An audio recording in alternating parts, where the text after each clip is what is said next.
Yes, move this over here.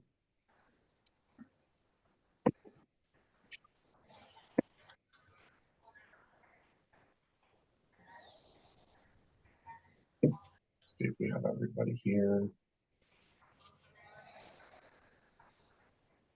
Sorry, if it looks like I'm looking at 4 different places, I use 4 monitors.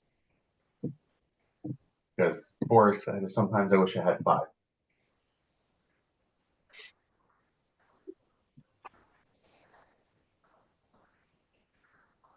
What's the temperature supposed to be Saturday morning, guys? I know somebody said just warm. I haven't. It's supposed to be in the mid-40s on Saturday. Ooh, it's gonna be cold Saturday morning. High of 62. High of 62 Saturday, it says. Yeah, but that's going to be later in the afternoon, though. No, in the morning. Yeah, around the time we're supposed to be at the field, it's supposed to be in the mid-40s. All right, it's 7:03. We're going to get started here tonight. This is being recorded. Rolando and I will put this up on the River City Umpires YouTube page. I know that's probably some news for some of us, but we'll share that in the follow-up as well. So you can put things on there. If you comment on there, Rolando and I will see it. So we can certainly answer any questions that you have if you comment on that YouTube page or the YouTube video. But we'll get started, and anybody who misses it can go log in and kind of watch what we've gone through. So I mentioned it before, but I know we have a couple new people in here, but I'll just say it again. We are going to create an Excel document or a Google Sheet that's going to go out to the entire association that is going to ask for you to submit questions. So you submit your question and all of your answers, so A, B, C, D, or E. From there, we'll build out the questions here that we're going to go over in the rules clinic and future clinics. Along with that is we'll also start collecting a repository for questions. So, and then share that as we start to build that with test answers to make sure that we get everybody to pass. First and second year officials and Rob Garcia, don't submit your test unless if you have questions or if you're drunk. We have a lot of games this year. Rolando can kind of expand upon how many games we have, but we're going to need all the officials that we possibly can. And if you don't pass, I know for a fact you're not eligible to do varsity game. Passing score is 75. If you don't get that, the association, so Tyrone and Jeff can submit waivers for you, but that could take a few weeks.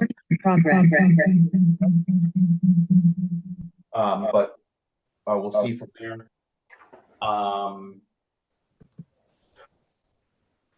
I believe for postseason play, Tyrone and Rolando, what's the score you need to be eligible?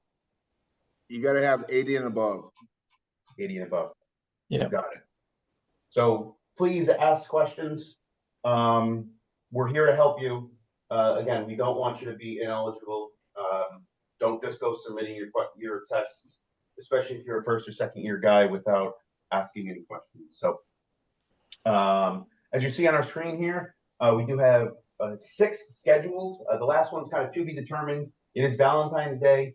I know a lot of us do things with our significant others, so that might move a day or two, and we'll kind of adjust things from there. But generally, these are going to be Wednesday nights, 7 p.m. And before I get started, Tyrone, Rolando, Jeff, or Bill, would you like to say anything? Yeah, I'll go real quick. I've been assigning a lot of games already, but I still don't have like half or more of the schedules yet. So you're only getting certain games, certain schools for now, but hopefully more schedules will be coming in soon. I'm just going to echo what Steve is saying about submitting your test. If you are unsure, please reach out to someone, and we will give you the page number and the section to where you can actually look at it and see the answer before you go ahead and submit your test, because you have to be careful this year. It's kind of tricky. Yep, absolutely. So, all right, so let's get started here. Let's talk about some rule changes here. Where did my rule? Why is that not showing? Hang on 1 second.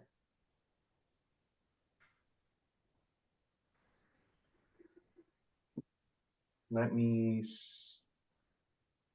stop sharing for a moment. Oh, Something come up. there it is. Got it. Okay. So, rule changes this year. There's not many rule changes, but there are rule changes, and I promise you they're on the test, right?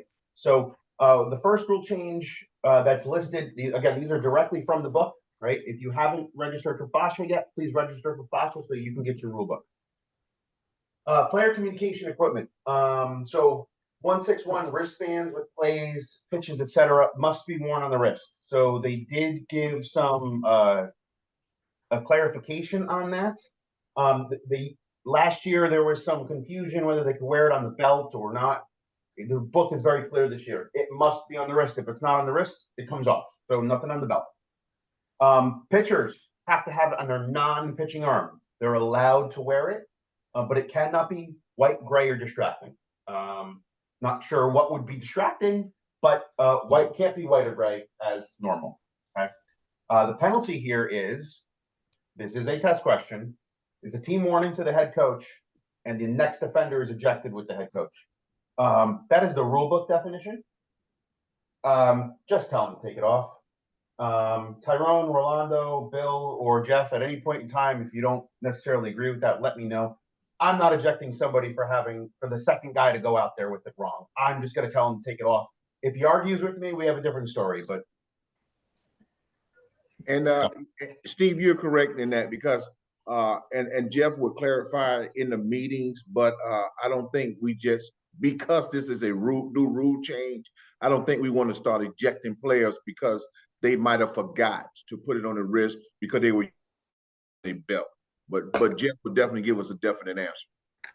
yeah, I'm just, for me, in game, right? If the test says the second time you got to eject them, answer eject them. If it's in game, the pitcher starts with it. It's either on his pitching arm or on his belt. I tell him to take it off. The next pitcher comes out. I tell him to take it off. The batter comes out. I tell him to take it off. I might have a secondary conversation after the third one with the head coach, tell him what the penalty is supposed to be. But I'm not going to eject for that unless they are arguing with me about taking it off. Right. So another rule change on communication equipment is the one-way electronic communication devices. So they are now permissible from the dugout to the catcher for the purposes of calling pitches. So the coach must be in the dugout. The coach must always be in the dugout unless he's a base coach. But the base coaches cannot call him in, right? And if it's the catcher, he's not a base coach. So he's got to be in the dugout. He can't be outside with the stands. Catcher only. Only the catcher. That is a test question. So only the catcher. Okay, again, same thing. Team warning to the head coach.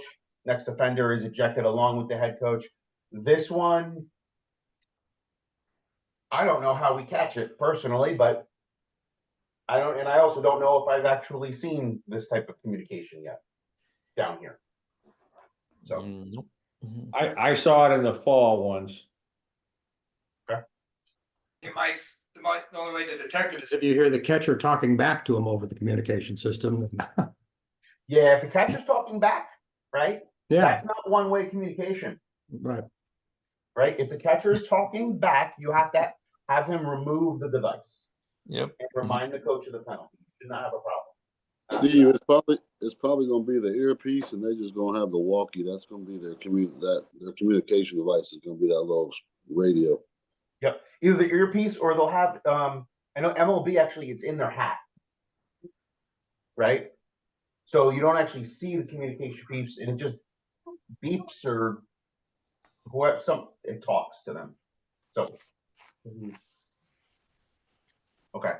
All right, next rule change, umpire in chief. They did remove the ability to forfeit a game because of spectators. This note on the bottom is my note. You still have the right to suspend the game Okay? You don't have the right to set the forfeit.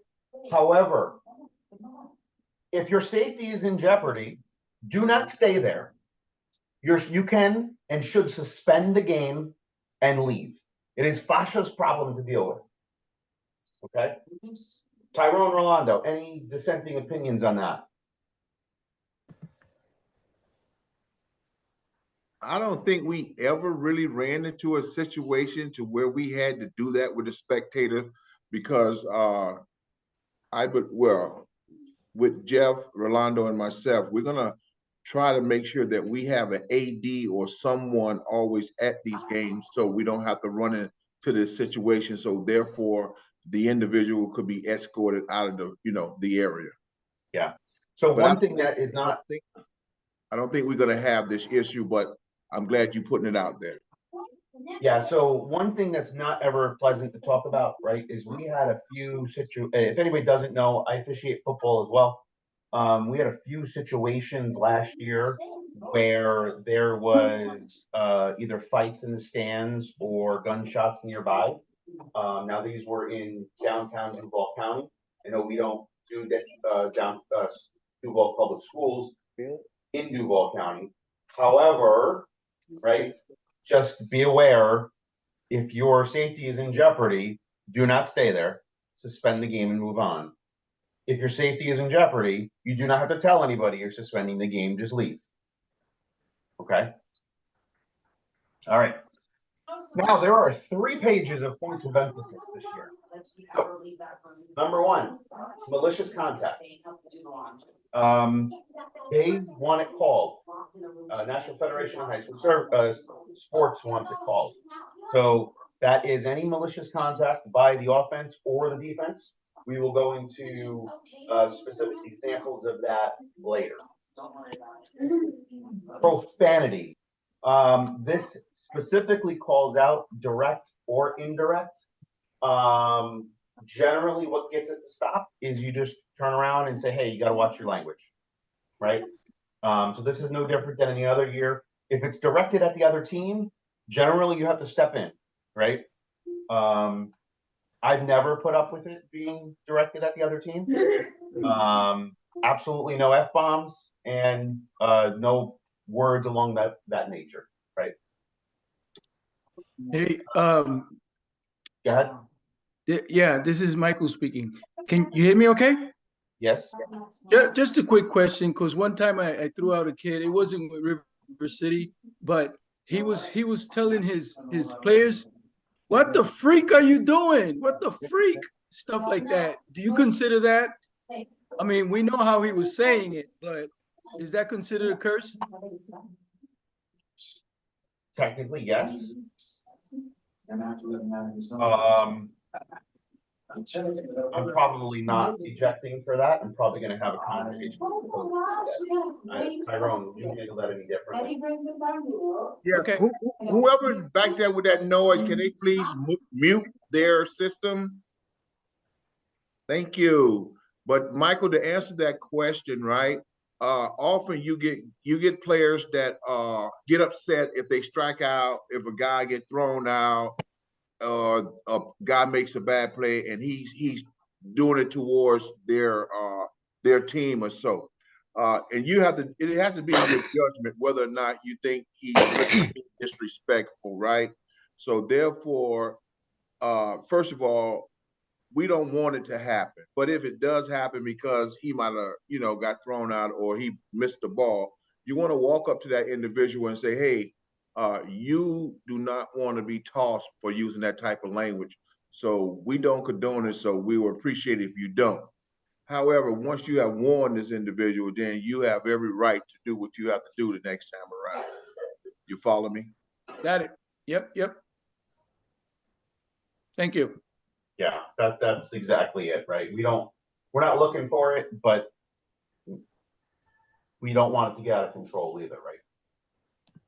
All right, next one, pace of play. So I think if we're being honest with ourselves, that pitch clock in MLB is going to make its way down to us at some point in time. I do not know when that is, but at some point it will. So The more we enforce pace of play now, the less likely that is to come down. So one of the pace of plays is that 20-second time limit between pitches, right? We don't, if the pitcher steps off, it makes a pick off, that's okay. That timer resets by the time the pitcher gets the ball back, right? So for the purposes of making a play, that timer resets. You don't sit out there with a stopwatch, but you don't want the pitcher getting the ball back from the catcher and making 4 laps around the pitcher's mound before he throws the ball, right? So kind of use your judgment. Just know that we don't get paid by the hour. We want between pitches and between innings to get moving. So between innings is 60 seconds. And so that's also part of the pace of play point of emphasis, right? The time between half innings. Get them on and off. Remind the coaches, let's go, get them on and off. If the catcher was on base, let's get somebody out here with a mask or get another coach out here to warm up this pitcher, right? That helps keep the game moving along. Hey, Steve, Go ahead. would you recommend that we add that to our plate meeting things, just to mention to the coaches, hey, we're gonna be paying attention to that this year? I think it's probably worth it more. I'm never a fan of adding anything to my plate meeting, right? I think it would be worth more while if our association sends messages out to our coaches in schools to say, hey, these are the points of emphasis this year. Please make sure we abide by them or umpires will enforce it, right? And that kind of makes that conversation a little bit easier. Coach, you got an email from the association. Can you, let's keep it moving between half innings for us, all right?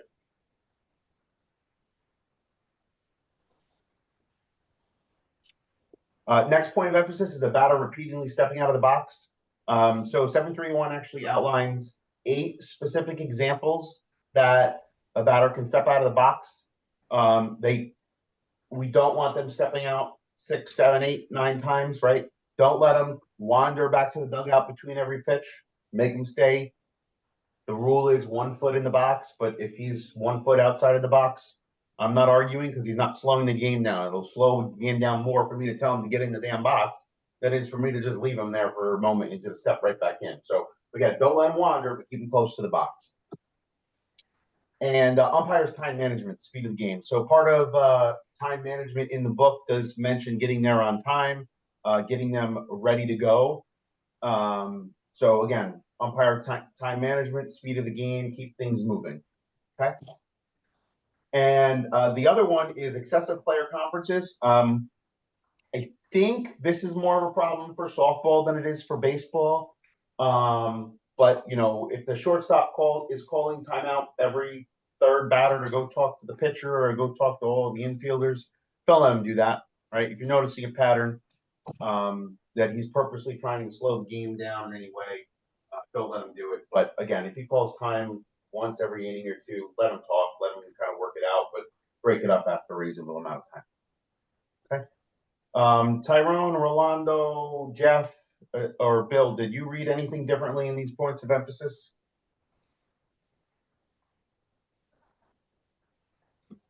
No, Sounds I good did. to me. Yeah, Sounds I good did to me. not read anything different. All right, awesome. All right, so let's get started. First rule is players, fields, and equipment. So this is very basic, right? So this is for new umpires and existing umpires. Existing umpires, this is probably more of a refresher. New umpires, some of these questions are on the test, surprisingly. So 1, only the team captain and head coach are permitted to communicate with the umpire. So if a coach comes out to getting rules of interpretation, we only talk with the team captain. I don't know who the team captains are, to be completely honest with you. Head coach, right? The head coach is the one who needs to come out and ask for rule interpretation. Or if somebody comes and asks for help, it has to be the head coach. Do not grant that to assistant coaches. Okay. At the time of the pitch, all players need to be in fair ground except the catcher. 1 foot is considered fair ground. Why I pull this out specifically is because we always hear stories about somebody calling a balk on the first baseman. I don't know what the hell that is, and I don't know why the hell we're calling it. If he wasn't in fair territory and the pitch is about to happen, tell him to move into fair territory, right? So if you have somebody lining up, again, 1 foot, 1 blade of grass on that fair line is in fair territory. Okay. The on deck circle is on the side of the offense, so they're not allowed to go to the other side. Okay? They have to stay on their side. The ball must meet NOSCE standards. I did not see a test question for this year, but I know it has been previously. Okay, so I've got to say that NOSCE standards. That's the. I have a slide here in a moment that kind of shows you what that is. The catcher's helmet and batter's helmet must also meet this. So we should be checking the balls, right? We get balls from the coach. We should take a quick glance at them, make sure that stamp is there. If the stamp's not there, you got to give them back to the coach. Catcher's helmet and batter's helmet must also meet that. We're not checking those, but if somebody asks, that's what it has to be. Okay. And this is the little NOSCE symbol, right? It's this little, could say just NOSCE high school or meets NOSCE standards, right? So all of those are acceptable, okay? In our plate meeting, we're going to ask, are all your players legally and properly equipped, right? That tells us that all of their players, including the catcher's helmet and batter's helmet, meet this requirement without us checking, without us physically checking, okay? All right, moving on. The dugout area may be temporarily extended, okay? This is always a test question every year, but it is only in a line toward the outfield and a line parallel to home plate. Okay, so this is an example. You cannot come out. Now, if there's concrete there, that's part of the dugout. We're clearly going to make that out of play. Okay, we cannot move it towards home plate.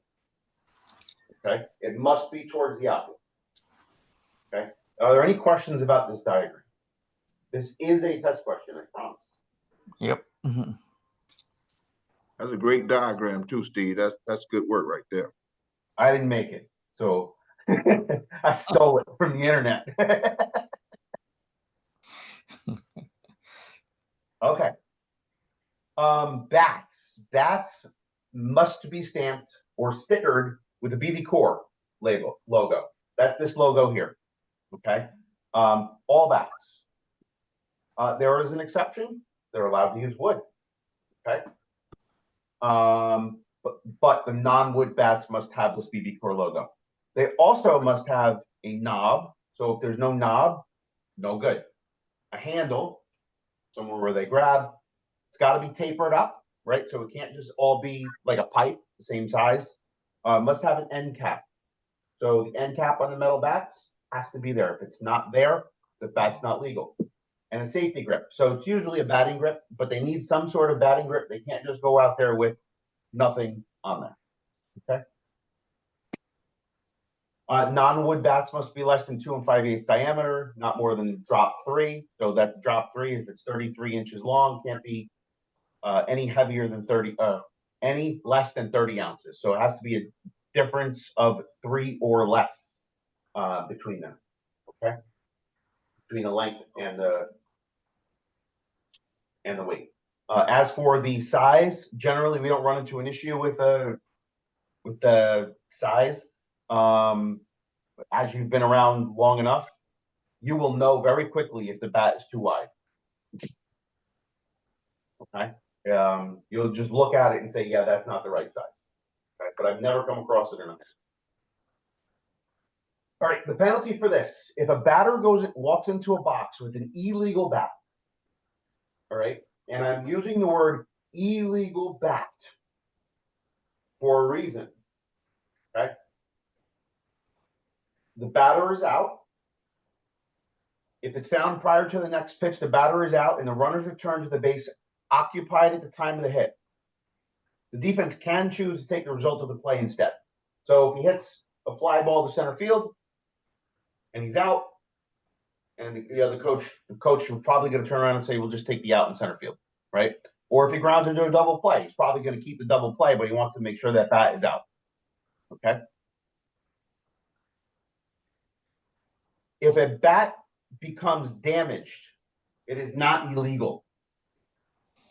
Okay. So if on the hit, the end cap comes off, that's not an illegal bat. It's a damaged bat. Just remove the bat. Okay. Any questions? All right. First question on Rule 1. Rule 1 is usually pretty quick. So let's talk about lineups. So lineups become official when, and these were test questions at one point in time, or possibly still are. The head coach's hands their respective lineup to the umpire in chief. They have been exchanged, verified, and then accepted by the umpire during the pregame conference.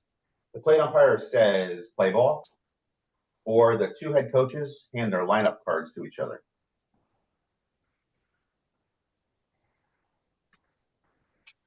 When do lineups become official? I'm going with B. B, they have been exchanged, verified, and accepted by the umpire during the pregame conference. Anybody have a different answer? No, because that's one of my test questions. That is correct. So 112 says the lineups become official after they've been exchanged, verified, and then accepted by the umpire during the pregame conference. So yes, the answer is B. Okay. Go So 112. it's not question, Steve. So it's not enough just to for the coaches to hand the lineup to the umpire behind the plate, umpire in chief. Not enough. That's exactly what this is, right? So when you get actually, I'm going to ask you instead of tell you. You stand at home plate. Coaches come up and hand you the lineup. What do? I take it and I ask him, is this the official lineup that you're handing over to me? What else are you doing? Checking the lineup for the number of players, DH, stuff like that. Perfect. Yep. That's exchanged, verified, and accepted. Now, what they're supposed to do is hand both lineups to you. You look at them, make sure that they're the same, and you hand one to the other coach and back to him. But I don't think I've ever actually seen that happen. But yes, what you did is exactly what's happening, whether they're exchanged, verified, and accepted by the umpire during the conference. So that's exactly what you're doing. Okay. Are there any questions? I don't know if there's any new guys on here. Are there any questions about that?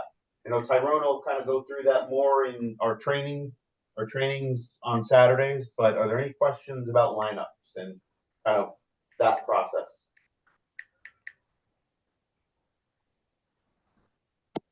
Ready? Question number 2. When the dugout area is temporarily extended, the home team may only extend its dugout and not the visitors. It may be extended towards home plate if agreed to by all parties. It is never legal to expand dugout area, or it shall be extended toward the outfield on a line parallel to the foul line, equally applied for both teams.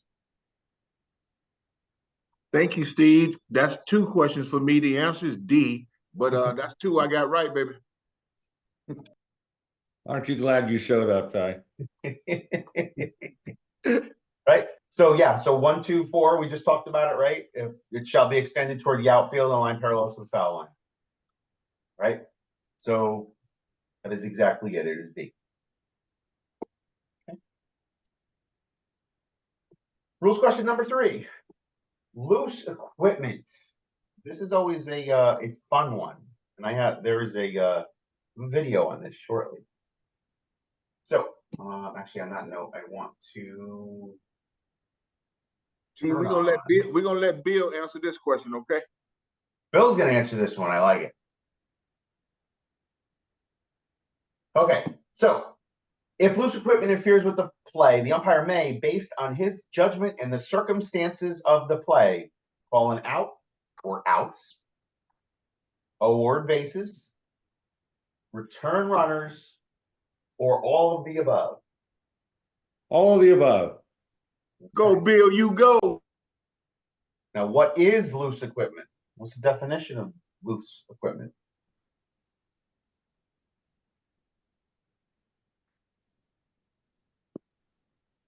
I've got one for you. Go ahead. I had it several years ago, and runner on second, ball hit to the outfield. He's rounding third, coming home. There's a throw in to that runner coming home, and it's offline, and it goes towards the on deck circle on the third base side, and the on deck batter was the catcher. He had taken his shin guards off, and they were lying on the ground, and the thrown ball hit the shin guards. That is loose equipment. What is not loose equipment is the bat that the batter hit the ball with. Okay? The bat that the batter hit the ball with is part of the field of play unless it's purposely thrown in an attempt to interfere. Okay? So Bill is right. Loose equipment interferes with the play. The umpire may call outs, award bases, return runners based on the umpire judgment in the circumstances concerning the play. Okay. So yeah, it is the all the up. Bill, what did you do in that situation? As I recall, I think I determined it didn't materially affect the play because the runner was going to be clearly safe. Awesome. What'd you do with that? Were there any trail runners? I don't remember. Okay.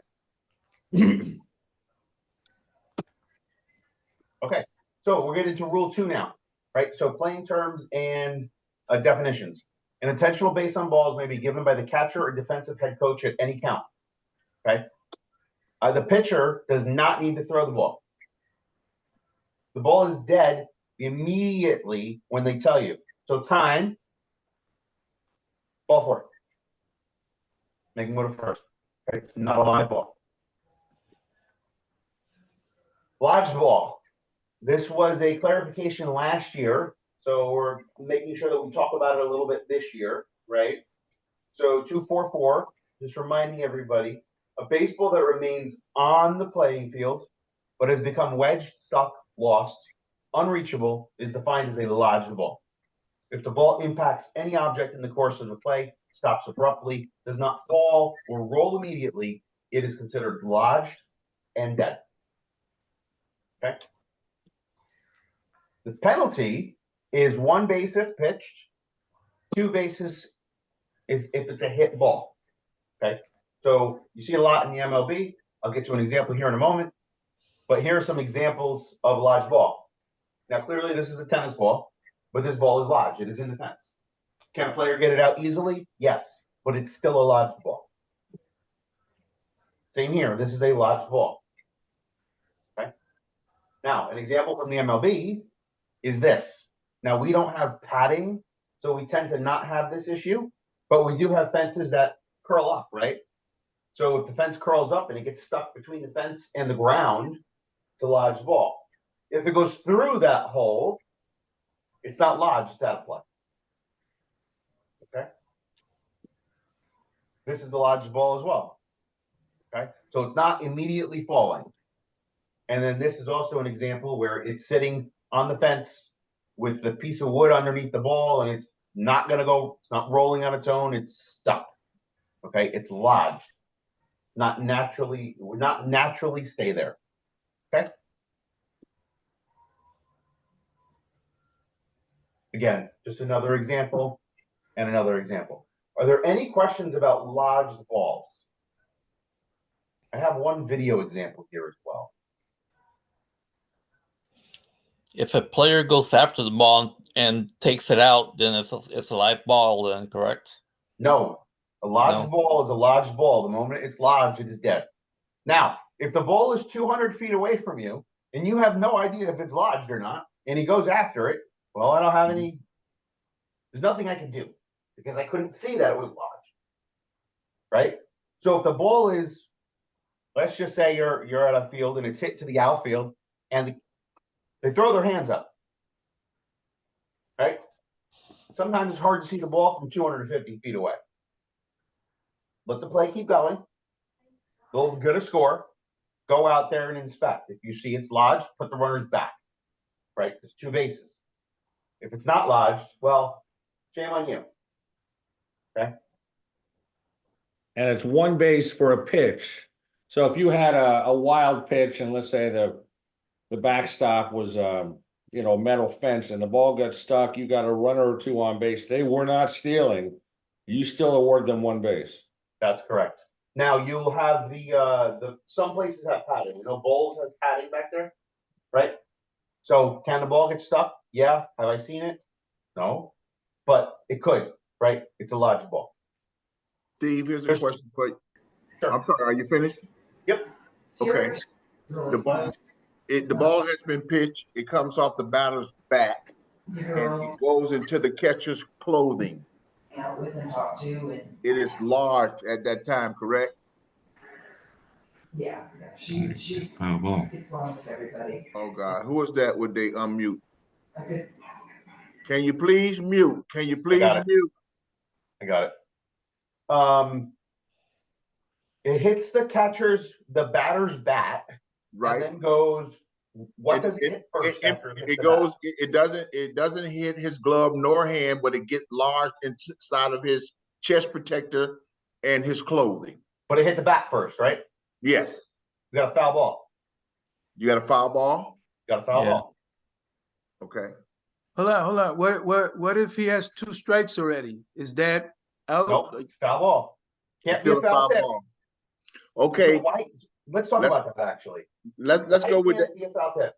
Let's go with that same question, Steve. If it hits his hand, right, or glove, and then gets inside of his chest protector, what do we got? I got a foul tip strike. Right, and he's out, correct? If it was the third strike, yes. Okay, and it got you. Yeah. Okay. All right, so I'm not seeing the difference. I mean, I like Tyrone, I like that example. That's what I was trying to get at. But Here's the answer, Mike, that he was explaining to you. okay, If it does not touch the hand nor the glove first, then it's a foul. It must touch the hand or glove first in order to be considered a caught ball on a third strike. okay, that's the Does that make difference. sense? Yep. Okay. Thank you for the clarification. Yep. That's Yeah. actually right here. And we'll kind of skip ahead here.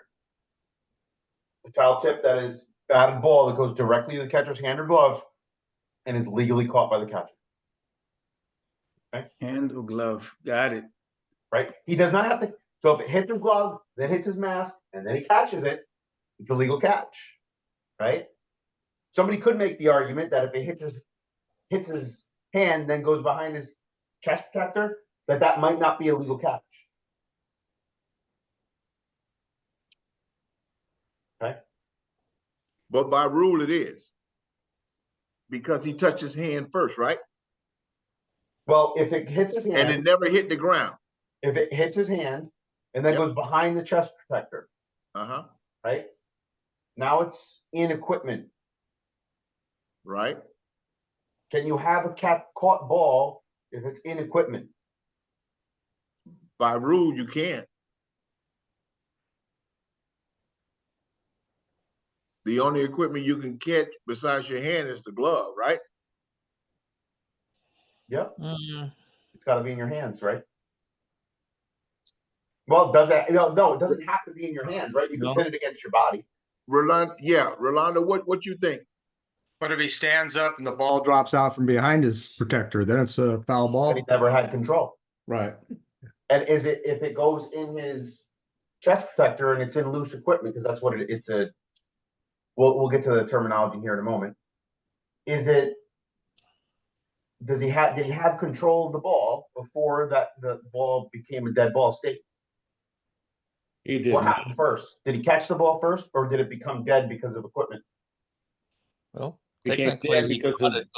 It's against his body in a way, so I think he caught it, but I don't know. I'm not gonna Let's- worry about that. I wouldn't worry about it though. All right, let's get back to examples of live ball. I hope it happens to you the first game.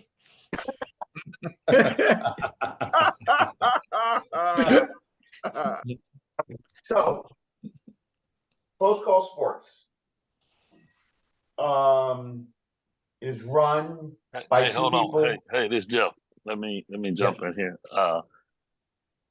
If the ball goes to the glove and then goes in his well, let's go back to what a catch is.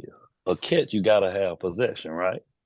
Yep. So if the ball hits his glove first and he puts it up against his chest, outside his chest protector with his glove in his other hand, I would say he has possession. So that is a foul tip on a live ball. Mhm. Which is yes, we agree with you on that.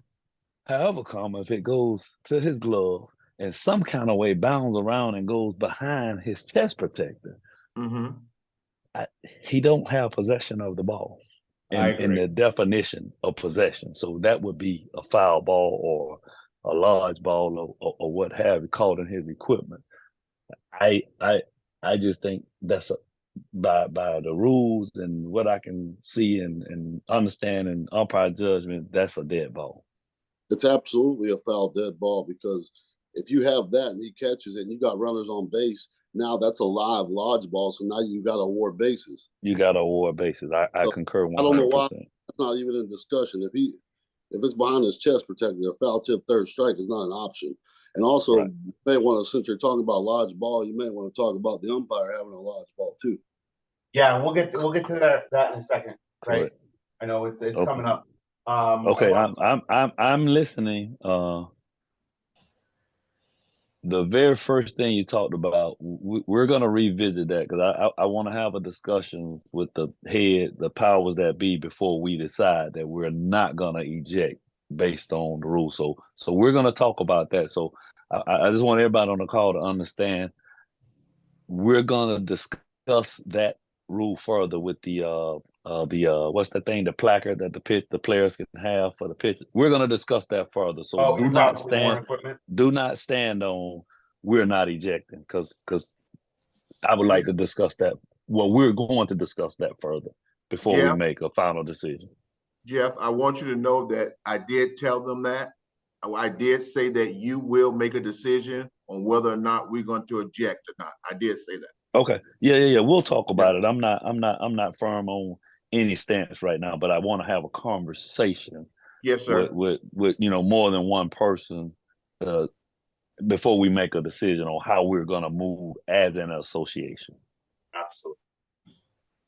Okay, Right, so I'm listening, but yeah, Close Call Sports. If you have not subscribed to them on YouTube, I highly suggest it. Now, 98% of their breakdowns are MLB, so you have to take the rules they talk about with a grain of salt. However, they do talk about high school rules at times. So they'll say, hey, this is the MLB rule, hey, this is the college rule, and hey, this is the high school rule. Okay. However, they do an absolutely fantastic job of breaking down umpires and also try to give tips and tricks as to what you should do or shouldn't do in specific circumstances. So they do back up the umpires in the MLB, but they do criticize them at times as well. So I think they're pretty fair, but they do kind of explain things out and kind of try to put you in the situation of the umpire. So please subscribe to them and watch them throughout the season. They're absolutely fantastic. All right, so let's watch this video.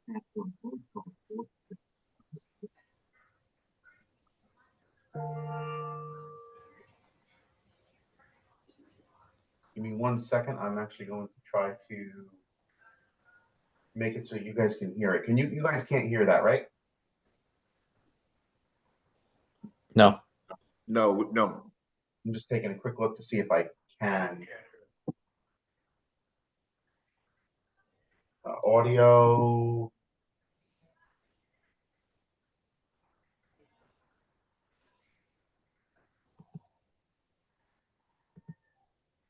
Not sure I can turn that on. I'll see if I can get that fixed for next time. We'll shoot a settings later. But let's get back to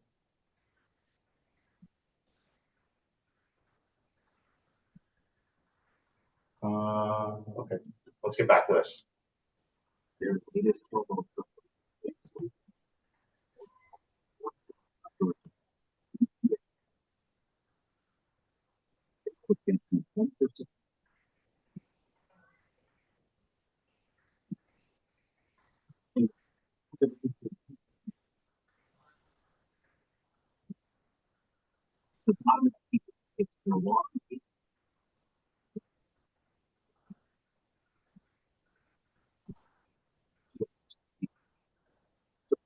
play that Chris Eagle will have to play. It's a quickly complicated play because we have a wild pitch. You did put the closed captioning on, so you guys. The ball gets away from here. Whole play umpire, you want to do what Chris Eagle does right here. Immediately ask for a check from the umpire. The first base umpire finds a swinging strike. So that gives the opportunity for the batter runner to go to first base. But oh no, Chris Eagle gets his head to the baseball quickly and sees the ball is lodged. And by rule, time is called. And the runner is awarded first base. If there were any other runners on base, that would also on base.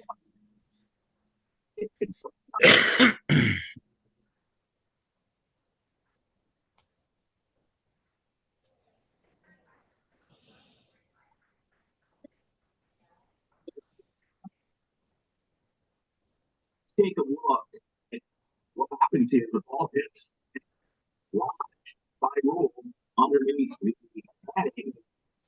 So Siegel immediately after the check gives the swing strike up to the side and gets his head to the baseball right in the nick of time. Rolando, this was specifically for you, right? It does not matter if a fielder makes a play on the ball. Mm-hmm.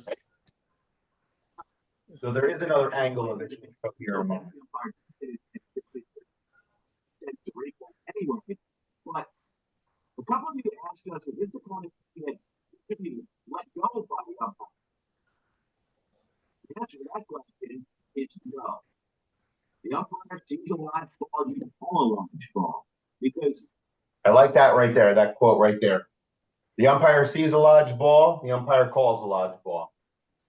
if this went to replay and it wasn't called, it would be overturned. The ball is live. So I think it gets to a larger point of what some umpires do. They see the interference. They just try to fix on it. If you see it falling, and that gets back to what I always say.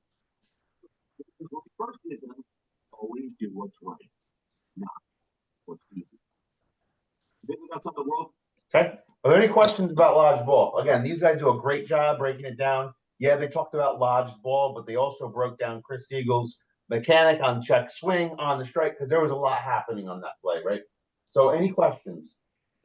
You keep an eye on the ball. That's why you keep your eye on the ball. Yep, absolutely. Hey, Steve, what about a thrown ball? You said a pitched ball is 2 bases and or 1 base, and a batted ball is 2 bases. What's a thrown ball that gets lodged? Also going to be 2. 2 bases as well? All right. Yep. It'll either be from the time of the pitch or the time of the throw, depending on from where. Okay. So moving on, talking about catches.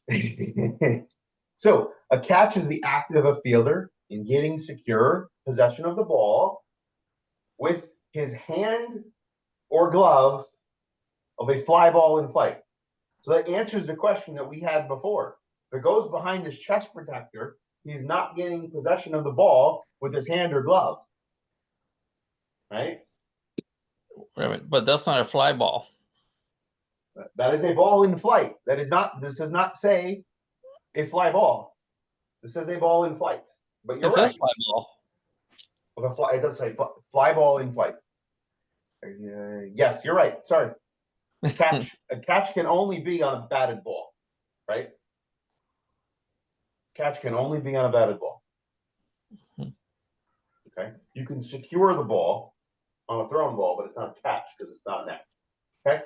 One thing that we use for catches is a voluntary release, right? If a player puts his hand in his glove to take the ball out and the ball pops out, a lot of times that is a voluntary release. Now, you see this a lot at second base on that double play turn, right? One thing that can help you determine whether he had the ball in his glove or not, because a lot is going on in that play, right? We've got footwork, we've got to play it second, we've got to snap to play it first. If the ball drops straight down, chances are the ball was never secured. If the ball leaves his glove towards his throwing arm, chances are the ball was secured and was lost in transfer. Okay. Same thing in the outfield. If he's camped under it, trying to catch the ball and trying to throw out a guy at home, right? You got to use your judgment on if he gets the ball in his glove and on the transfer he dropped it, or he never had it. Okay. Again, if it drops straight down, chances are he didn't have control. If it drops behind him, likely had control. But again, you have to watch and make that judgment. Okay. And Foul ball. Steve, for the Yes. new guys, if you could just demonstrate the mechanic of a catch and then on the exchange. Sure. On a catch on the exchange is he's out. On the exchange, he's out. Okay. It's hands like this. I know it's kind of hard to see on video. Tyrone will show everybody during training, or somebody, whoever is doing that specific training. But we'll show you in on-field training. Okay. Foul ball. There are G is seven foul ball scenarios. Right. So a foul ball that settles on foul territory between home and first or home and third, or ball that bounds past first or third on or over foul territory, or a ball that first falls on foul territory past first or third.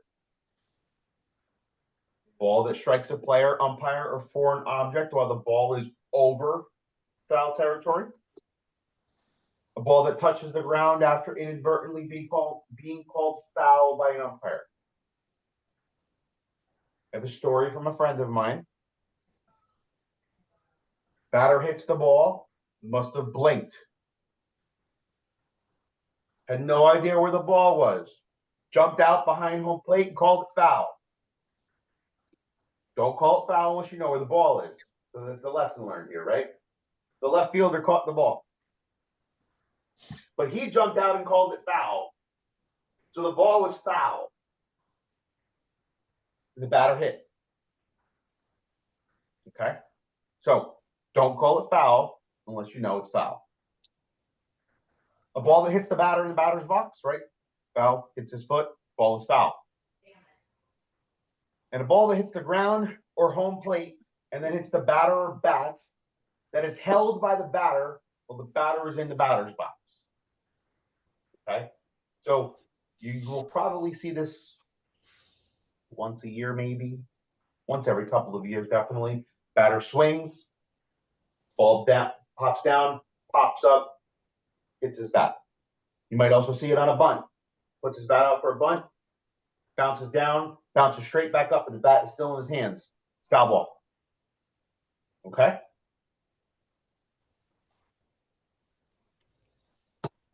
As long as he's still in the batter's box, right? He's still in the batter's box. Okay? If he gets hit with the ball outside of the batter's box, he must be outside of the batter's box to be called out. Completely outside. Yeah. Yep, completely outside the batter's box. And a foul ball is a strike. Unless there were previously 2 strikes, then it's still 2 strikes on a foul ball. Okay. Foul tip we talked about. Right? Ball's live in a strike. Strike 3 if it happens with 2 strikes. Infield fly. I'm pretty sure I have 4 of these on my test about infield fly. I promise you that the parents don't know this rule. Don't ask them. An infield fly is a fly ball. Who wants to tell me another scenario for what else has to happen for infield fly? And like the first or second year guy to tell me. It has to be under ordinary effort. It does have to be under ordinary effort. What else? Less than 2 outs, runner on first and second, runner on first, second, or third. What else?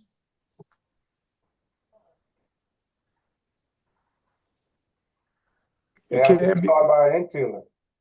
It has to what? It can be caught by an outfielder. It can be caught by an outfielder. There is no requirement that it has to be in the infield either. It just has to be able to be caught by an infielder.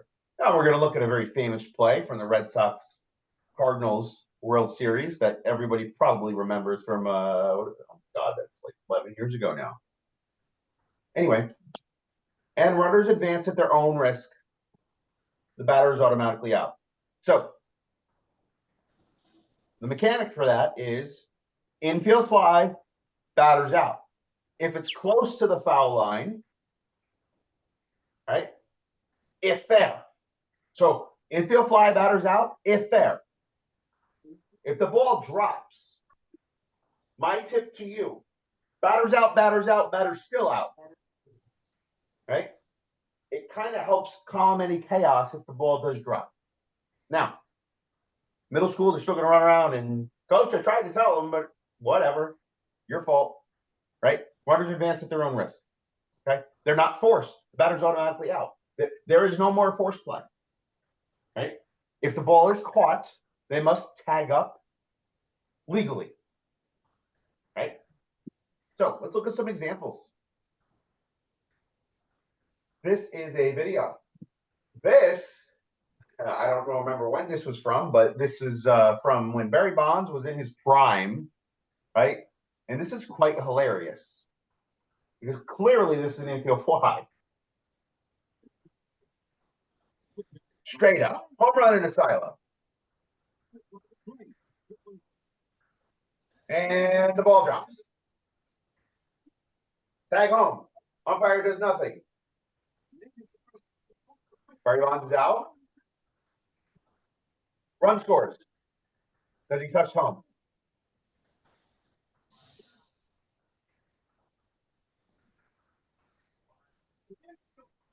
So think about it this way. If this can happen in the MLB, I promise you, all hell's going to break loose in a high school game.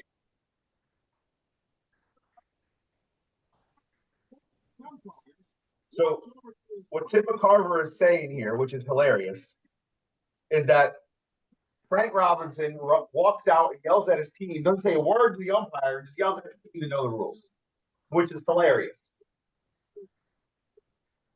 Okay. Any questions on that play? So Steve, ordinary effort can vary depending on the level of play, where the infielders are positioned, the weather, if it's windy or not. So, you know, what ordinary effort is for a top level varsity kid versus a middle school kid can be different. Or if the infield is playing in for a play at home and there's a fly ball that could be ordinary effort if the shortstop was back on, you know, the edge of the grass. Do you agree with me that you need to adjust? You do need to adjust. Not every infield fly ball is exactly the same, right? So again, the way that I handle it, and I'd love to get some other opinions on here from some of the veterans. The way that I handle it is if he's underneath it or calls for it and he's standing underneath it, I'm calling an infield fly. If his back is to home, I'm not calling it until he turns around. Rob, Tyrone, how do you handle it? Well, I'm pretty much, you know, I was looking at the home plate umpire here, right? The catcher or the pitcher in this scenario that you're using could have easily made this catch, right? Very ordinary, but they gave it up to the third baseman and he comes running in. That does not take away from ordinary effort, right? Because he looking at the two that could have made it, but they gave it up to the third baseman, which caused it to drop anyway. Personally, I'm like Bill. I look at the defenders, figure out what they're doing, and communicate with my partner. Hey, these guys are up, or these guys are back, or whatever the case may be. And then when the ball is hit, once it hit its apex, then we make our decisions from there. Did he back up fast enough to get up under and camp, or did he have to run from the infield, which is the grass area, back to the dirt and get to it and try to get to it? Like you said, his back was turned to us because he had to run and go get it. I have another example. Again, I told you I was going to Okay. show the example of the. Hey, Can I ask Steve. which umpire calls Steve. the infield fly? Can the base umpire call infield fly rule? Absolutely. So sometimes it's actually better for the base umpire. Somebody needs to call it. Sometimes the ball goes straight up off the bat. The home plate umpire has no idea where that ball is, right? You know, it went up, and you start scanning the field for the players, kind of figure out where this ball went, but you don't really know. Sometimes it's easier for the base umpire to get it. Yeah. But Hey, to answer your question, yes, any of the 2 or 3 umpires out there can call an infield foul. All right. Steve, I have a quick question. On that video that we just saw, Yep. I couldn't tell. The umpire did call infield fly. Is that Yeah, right? you can see his hand right here. His hand is up with the finger up, infield fly. All right. So He the did bat call is it. out. Bat is out. The runner could advance at his own risk. They didn't tag him, nothing, and he scored. Okay. Correct. Okay. All right. Let me make one point real quick too, that if the umpires forget to call it, it is still in high school. It is still an infield fly rule. Yep, it is. All right, let's look at this next one. Correct. Correct. This next one is nowhere near home plate. In the umpire's judgment, right? You can see this still shot. Now, a still shot doesn't tell you the entire story, but here it is. Oh, we're in the World Series. St. Louis and Lamb, sorry. Right here. This is what the umpire sees and why they called the infield fly. Okay. Yeah, he was back, but they see that he is now underneath this ball, camping, waiting for it. So the third base umpire or might have been the left field umpire, somebody called it, right? And he lets it drop.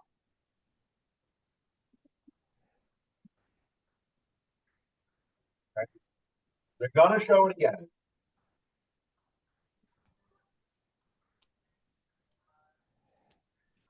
Right? They called an infield fly. Freddie Gonzalez coming out to argue.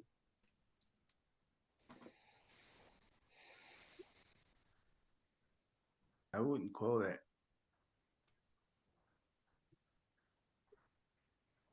Ignore what I put the caption on, but ignore what the Yeah. you're saying.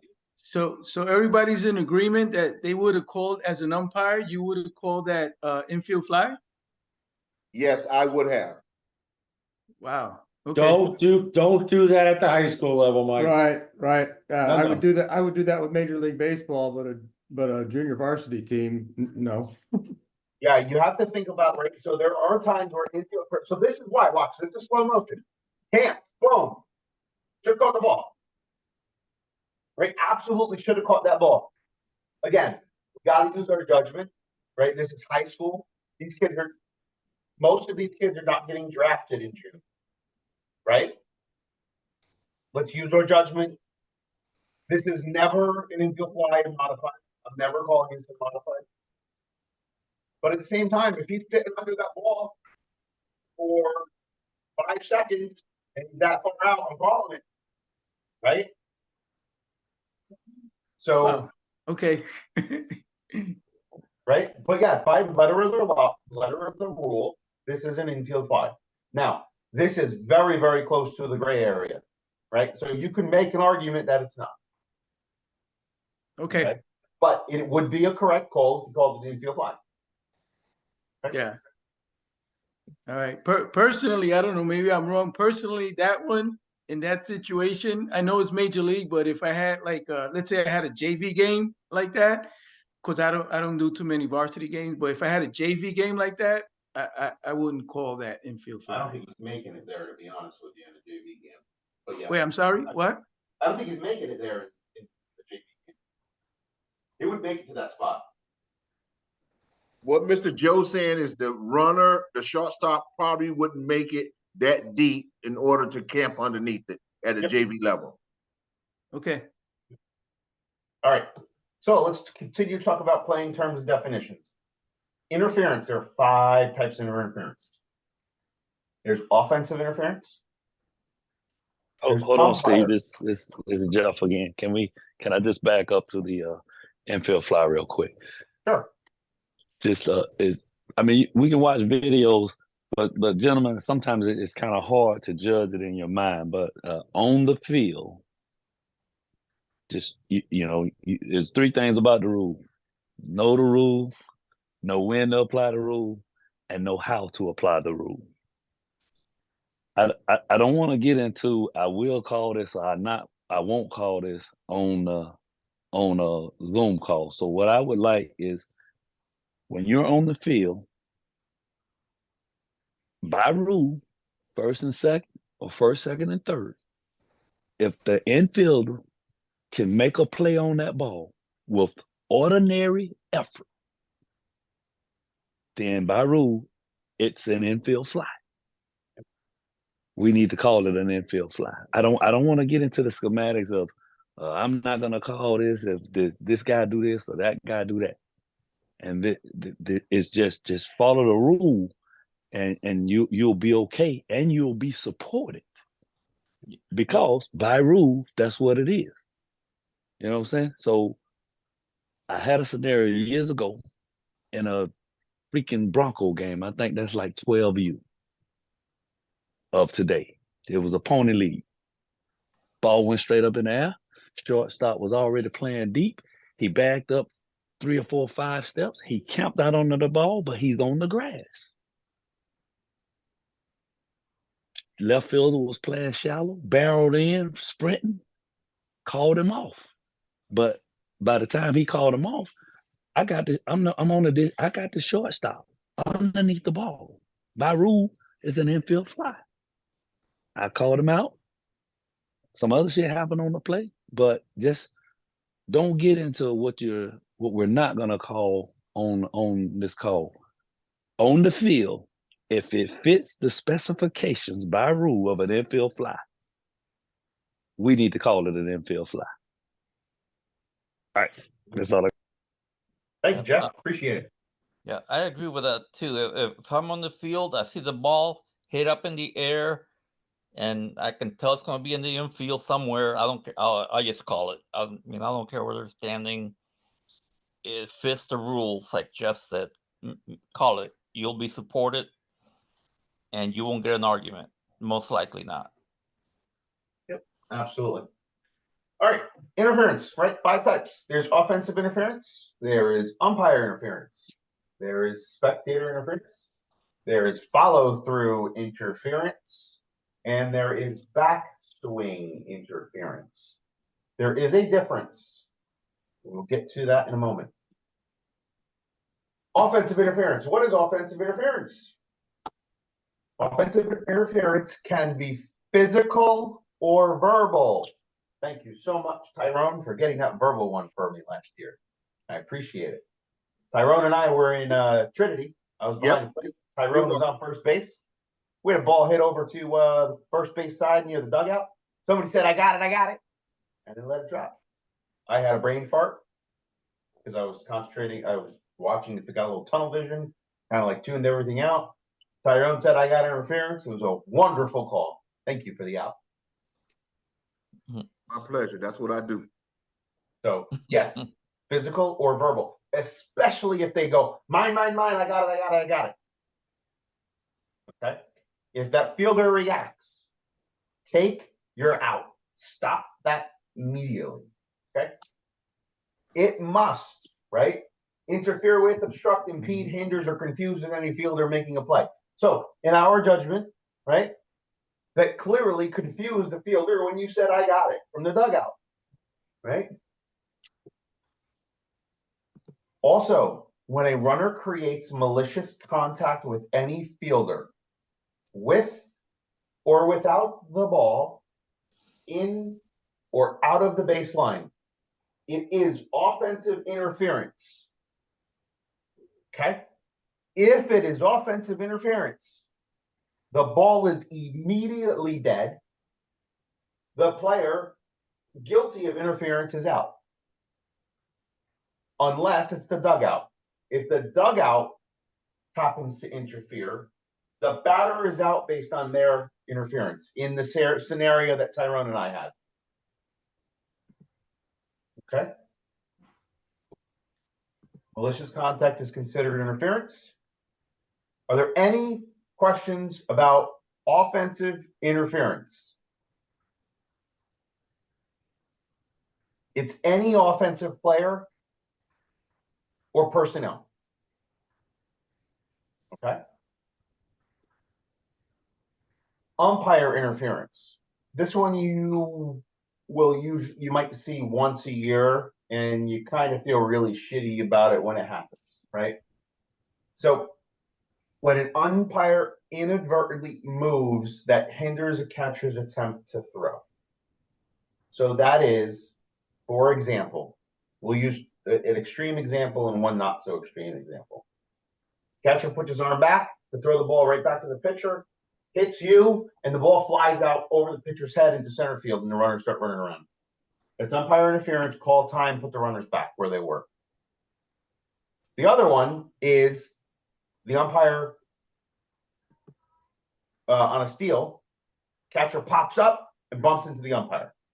It's that is not immediate. It is umpire interference. It is a delayed dead ball. If that initial throw retires the runner, we're going to ignore the interference. So you interfered with the catcher. He threw the runner out anyway. Let's keep our out. Okay. If the initial throw does not retire a runner, we return the runner to the base occupied at the time of the pitch. Okay, not at the time of the interference, it's time to pitch. Okay, all runners.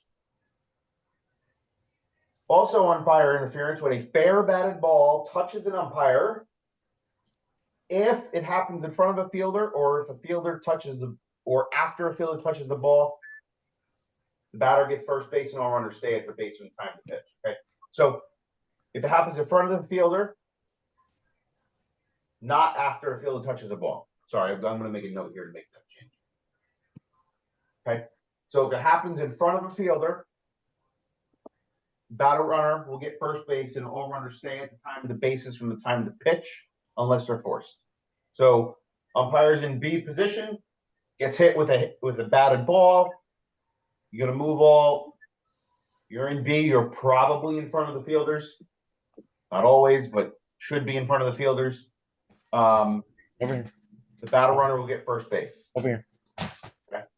If the ball touches the fielder first and then hits the umpire, the ball is live. Here.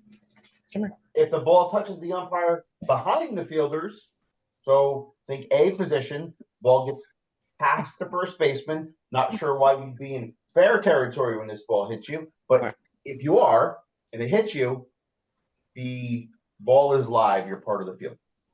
Okay. Steve, give me a minute. Excuse me. Hey guys, please make sure you're muted while Steve is talking. Please make sure you're muted while Steve is talking. Thank you.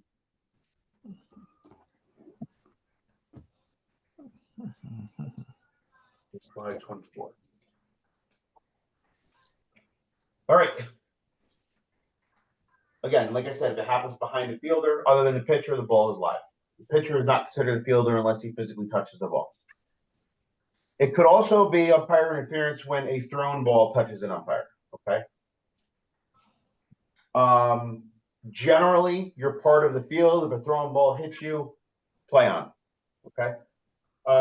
There are specific situations for umpire interference when it's a lodging of a fair batted ball into an umpire's equipment or uniform, or a thrown ball gets lodged, right? So on a batted ball, it's 2 bases. On a thrown ball, it is 2 bases. On a pitched ball, how many bases?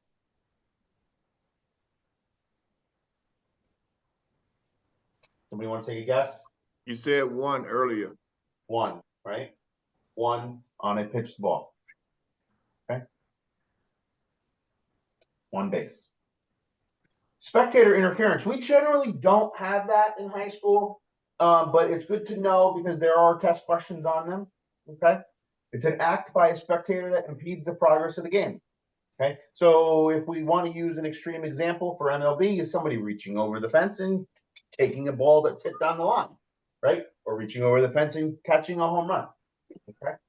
The penalties are if the spectator interferes with the fly foul ball, the batter is out. It's an immediate dead ball. If a fair batted ball, the umpire has jurisdiction to rule the appropriate amount of bases to nullify the interference. It's an immediate dead ball. Okay. Spectator interference with a fair hit or foul hit that is caught or prevented from catching by a fielder when the spectator reaches into the playing field. Again, that's reaching into the playing field.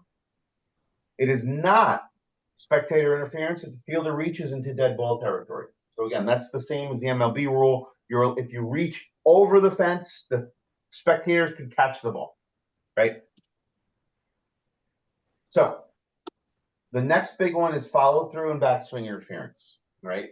There is a very big difference between them, okay?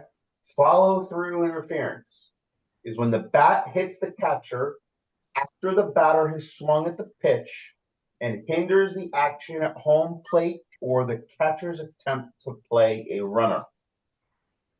Okay. Again, follow through interference is the follow through on the swing, not the backswing. The penalty for this is a delayed dead ball. If the defense puts the runner out on the first attempt, interference is ignored. Let's use a stolen base as an example. Batter swings, bat comes through, goes, his big, long, one-handed swing, hits the catcher on this follow through. He throws to third base to get this kid stealing. He throws him out. We're going to take you out at third base and move on. If he does not throw him out, that is interference. That is to be called. You're calling the batter out. Okay? If the defense does not put out that runner on the initial throw,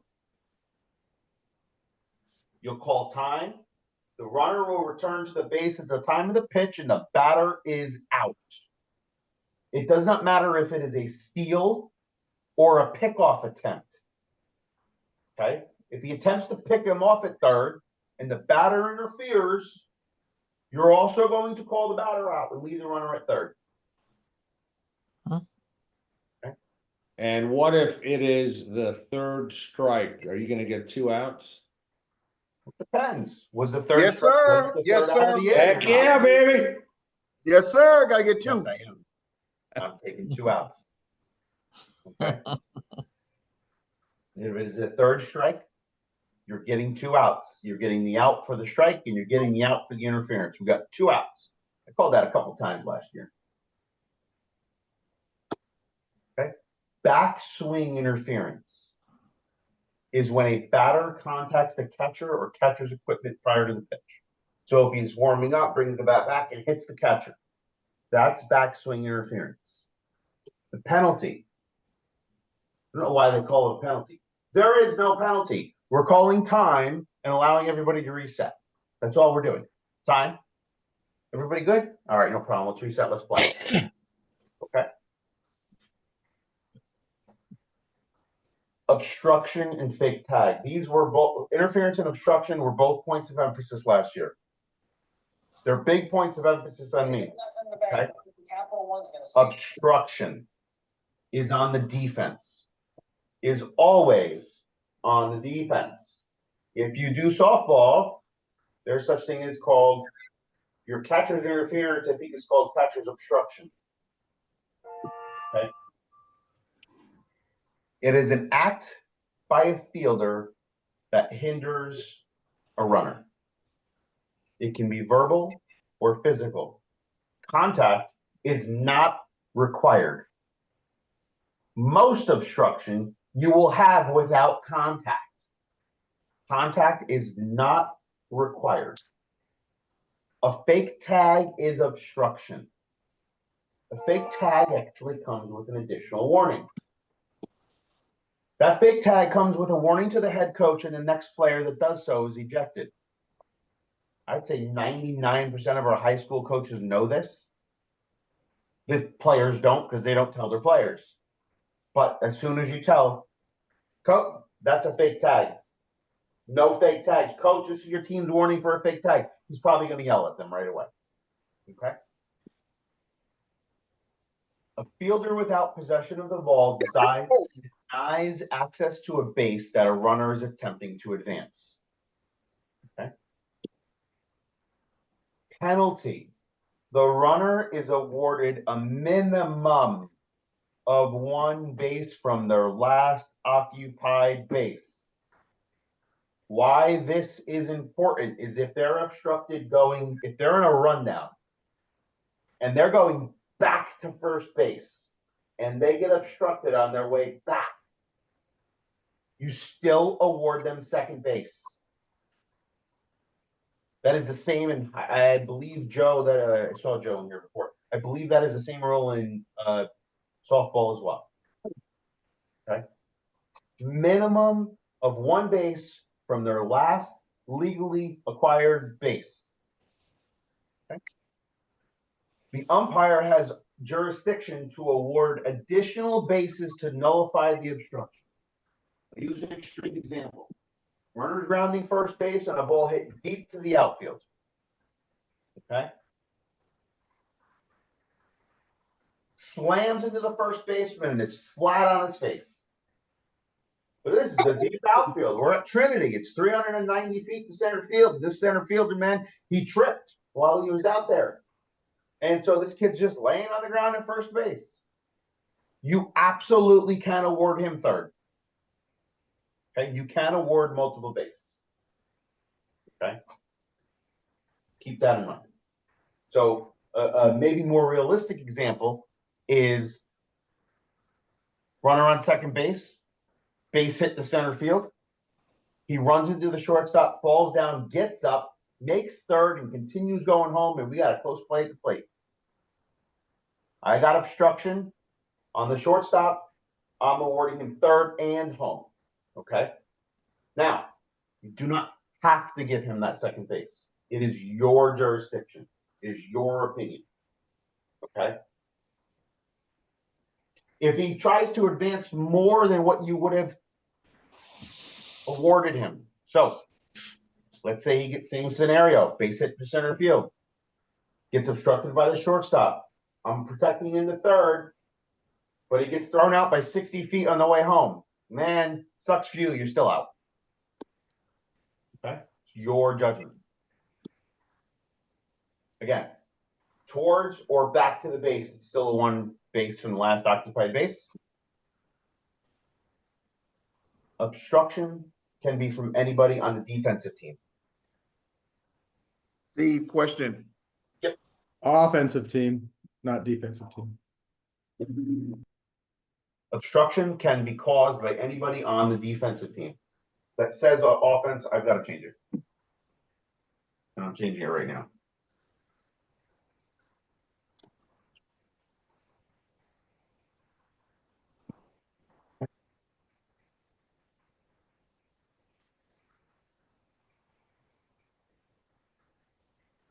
Yes, Tyrone.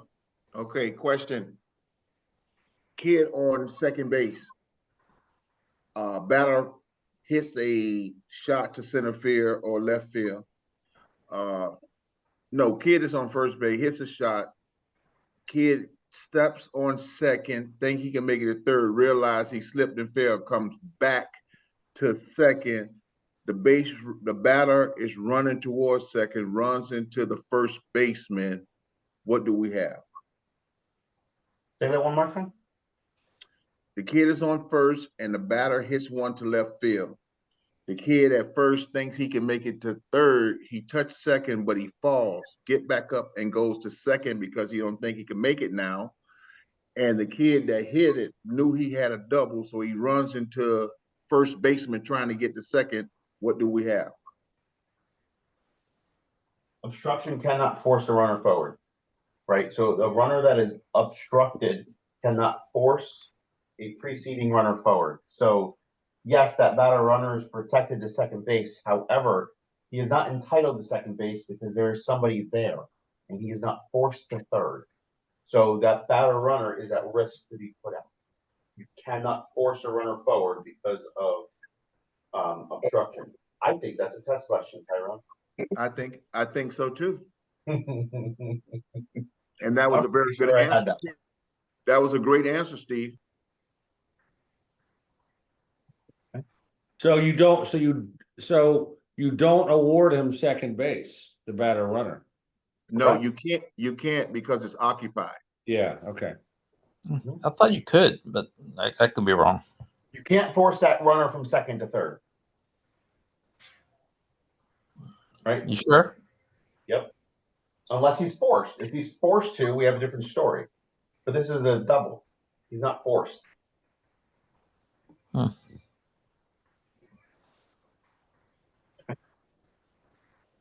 Obstruction can be intentional or unintentional. 95% of your obstruction will be unintentional.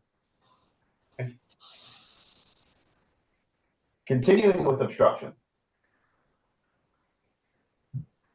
Right? So I mentioned before catcher's obstruction, right? Technically, catcher's interference is called catcher's obstruction. If you call it catcher's interference, nobody's going to care. I call it interference. The book calls it catcher's obstruction. Okay? That's a catcher or defensive player that hinders a batter is considered obstruction. Okay? Some people will call this interference. It's notated by pointing and calling. That's interference and letting the play happen. Right? Hello, excuse me. I got a question. Did y'all answer that question that Tyrone answered? Only thing I heard is that he can't be forced to third. So what happens with the batter runner going to first, turning to going to second? He's liable to be put out because you cannot force the runner in front of him to third. Okay, so technically he's running at his own risk. Correct. Okay. The most type of defensive obstruction that you're going to have, right, with catcher's interference is the type that it is when the batter swings and it hits the catcher's glove. You will know this by a sound. You will hear two distinct sounds when that batter hits the ball and say, what the hell happened? You hear a thud and then a ping, right? Or you'll hear the glove and no ball, right? So you usually get that by hearing. Base umpire, you cannot help on this. Do not help on this. I promise you, you cannot see it. Okay? The exception, there is an exception. It is a delayed dead ball. The batter is awarded first base and runners return to their occupied base at the time of the pitch. It is a delayed dead ball. The exception is the offensive coach or captain has the choice to accept the result of the play. The correct mechanic for this. Let's use a runner at second base. Okay? The choice is simple. If the batter runner and all runners advance one base safely, you ignore the interference. For example, batter hits a home run on catcher's interference. We're giving him the home run, guys, right? But if the runners and batter runner do not advance one base safely, you're going to enforce the interference. You'll put the batter on first base, the runners back at the time of the pitch unless forced. However, the offensive coach can take the result of the play instead. Okay? Let's use an example. 2 outs, bottom of the 7th, tie ball game, runner on third. We got catcher's interference. Ball hits down to the pitcher. For whatever reason, the pitcher tries to throw home. He's safe at the plate. They throw to first. They get the third out. Everybody thinks that it's the third out of the inning, right? No. We are going to put the runner on first, and the runner on third goes back to third at the time of the pitch. If there's less than 2 outs, okay, same scenario, runner on third, winning run comes across, they still get him out at first base. Technically speaking, you're going to call time, you're going to put the runner back on third, and the runner on first. Now we don't have a game over situation. The offensive coach can take the option of taking the result of the play, which is the ground out and the runner score. Okay, that's an extreme example, but it could happen in the fourth inning too, right? They might want the run instead of the out, or the two runners on. Okay. Again, this is listed. The runners attempting to advance. There is another exception about the runner attempting to advance in time of the catcher's obstruction. Usually on a steal or a squeeze, the runner is awarded the base they're attempting. Okay, so they don't go back if they're trying to steal or if there's a potential squeeze situation. Okay, and if the batter runner reaches first base and all runners have advanced at least one base safely, ignore the interference. So if everybody advances one base safely, more than that, they're going on their own risk. Okay, so if the batter runner gets thrown out at second base on a potential double, the coach lost his option as soon as he made first base.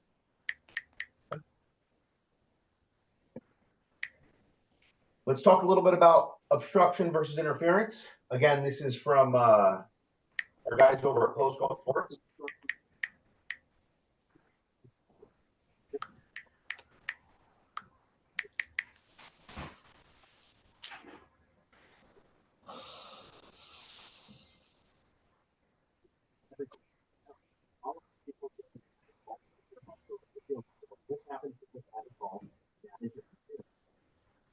Right. So do we understand why that was interference?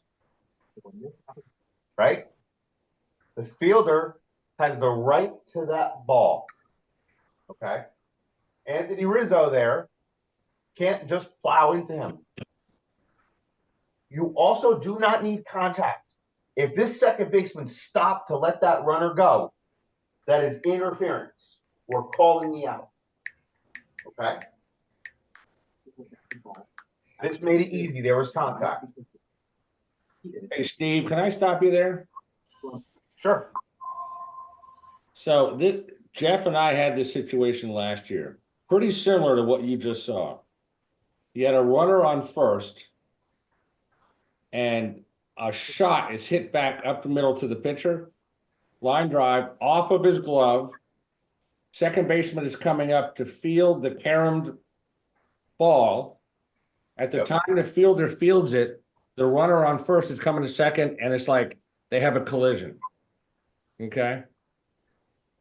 And so what we decided was that is not the first play by the defense. That's the second play by the defense, because the first play was the pitcher attempting to catch it. And there we called obstruction on the defense instead of interference on the offense. And the coach didn't like it, but I think we got it right. What's the exception to the interference?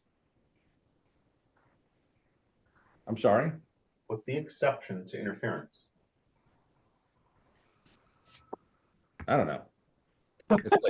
It's late. It's late. It is. All right. So let's see here. Let's go back to interference. We got offensive interference. 221-1, right? So let's take a look here. Because I don't agree with you. You do not. I do not. We had a college umpire in the stands who agreed with us after the game. But anyway. So let's actually take a look at that. So again, the handy dandy rule book is our best friend, right? So any runner is out. So this is, if you want to follow along, we're on page 57. This is 4-2, right? Any runner is out when, right? So we're going to skip down. We can play on the runner.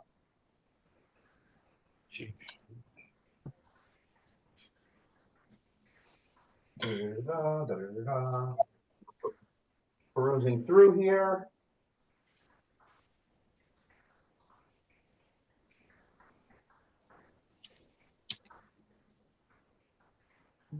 A runner.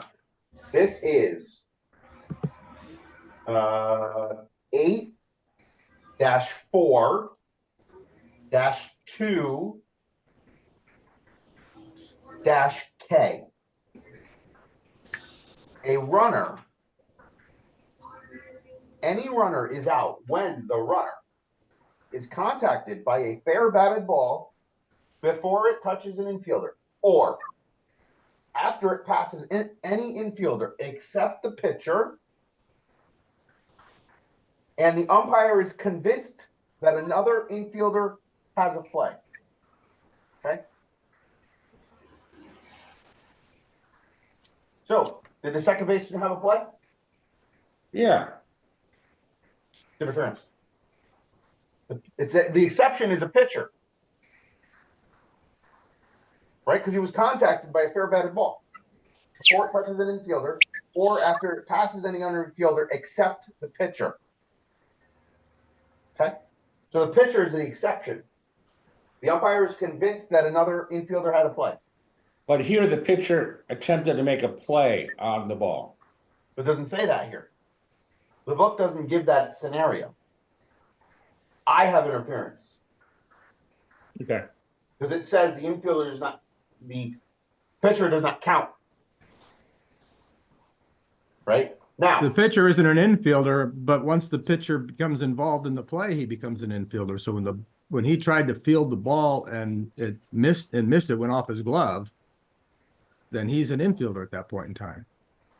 but is contacted by a fair batted ball before it touches an infielder, or after it passes any infielder except the pitcher. But they do say that when the pitcher touches the ball, he's no longer the pitcher, he's an infielder. So I'm confused. But this is the high school Right. book, Right. right? We're going with the high school book. There are exceptions in other rule books, but we're not going to go over those. All right. I got you. Bill, I would have ruled them out.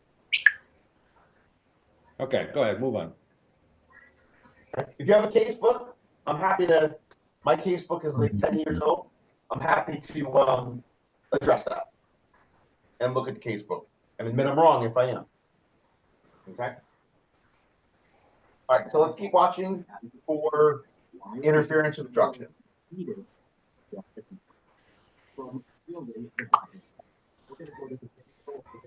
And the fielder has to run, per the rule, to field the batted ball. The runner goes in front of him and he takes it from that job. He's not able to make a play on the ball. Why? Because of the running. That's the definition of obstruction. Obstruction, on the other hand, is not. This was obstruction, right? You got to go around the catcher. No, because that's not getting a batted ball. That's obstruction. That's also obstruction. This is the World Series play. No, I gave Zoe my one that I used today. She put it up.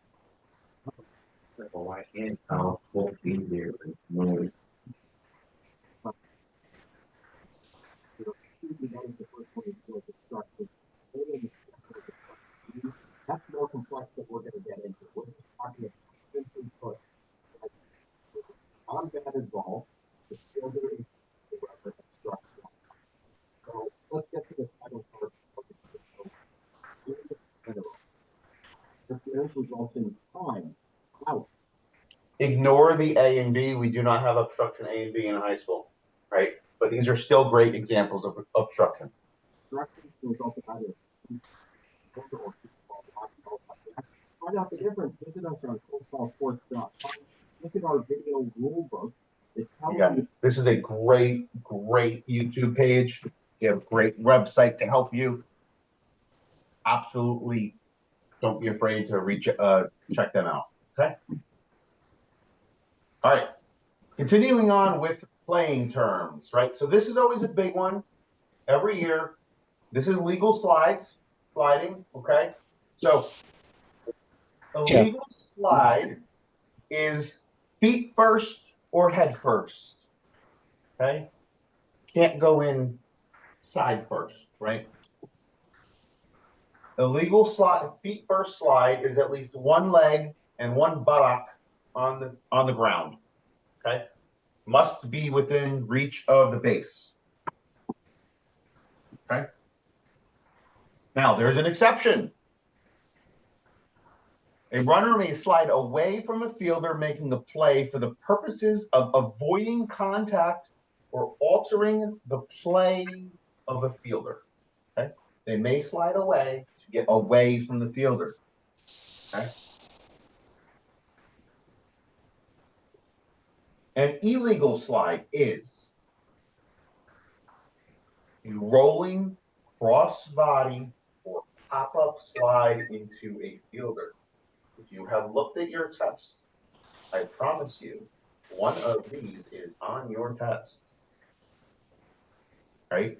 A rolling crossbody and pop-up slide into a fielder is an illegal slide. The runner's raised leg, if it is higher than the fielder's knee, when the fielder is in a standing position, it is an illegal slide. This is very hard to do. This is high cleats, 1970s, 1980s baseball, right? They don't want that. Except at home plate, when a runner slides past the base and makes contact with or alters the play of a fielder. So you can slide past home plate because you've already scored and you're out of the play, but you cannot slide past second base for the purposes of breaking up a double play. Okay. The runner may not slash or kick the fielder with either leg. If the runner tries to injure the fielder, it's an illegal slide. Not sure how I would tell that, but it's on the test. The runner on a force play, if he chooses to slide, does not slide on the ground and in a direct line between two bases. Again, you will apply the exception that a runner may slide away from a fielder for the purposes of avoiding contact, right? This is called the force play slide rule. It is always a point of contention. If there is a force play, if the runner decides to slide, they must slide on the ground and in a direct line between two bases. They do not have to slide. They have two options on a force play. They either can slide or peel out of the way. They cannot go standing up into that base. Okay. So Steve, we've talked about this before. You have a runner that's out by 15, 10 steps. He's not sliding. He's not peeling off. It does not seem to alter the throw of the shortstop or second baseman. The throw is completed and the batter runner is safe. Are you going to grab that? Yep. Every day. I don't know that it didn't affect the fielder. High school sports wants that call. Hey, Bill, let me ask you this. Is that the rule? I suppose it is, yeah. Okay. I say no more. Don't want to grab the shitty end of the stick. Right? The penalty is if the runner is out. If the runner is already out, the batter runner is also out on a double play ball. It's called the force play slide rule. They're very, very strict with it in college, and I'm going to show you an example that should also be called in high school. Okay. Continuing on talking about slides. Again, like I said, runners are never required to slide, but they must, if they do, they must do so legally. Hurdling or jumping over a fielder is only legal if the fielder is lying on the ground. This is similar to football as well, if anybody here does football. Force play slide rule. Kind of get into this a little bit more. On a double play ball, the runner being forced has two options: to slide legally in a straight line between the bases, or with the exception, they can slide away from the fielder, or peel off and avoid the play. If the runner continues to run towards second base or peels off into the fielder's throwing lane and affects the fielder's ability to make a play, this is also interference, and the batter runner is also out. I am playing on the side of you should have done one of the following. If there is any doubt in my mind that you have affected that fielder's throw at all, I'm taking two. In two? I'm taking 2 outs. Okay. The runner is also out when he illegally slides. on a forced play, okay? If the runner is out and also guilty of interference, the batter runner is also declared out and all other runners must return to the bases. This is important. Occupied at the time of the pitch. Okay? At the time of the pitch. I am going to pull up a video really quick. Sorry. Go ahead. You gonna be able to bring this in? Yeah. All right, let's check this real quick. Baseball sports. LSU force play slide. You don't have that in my. Here we go.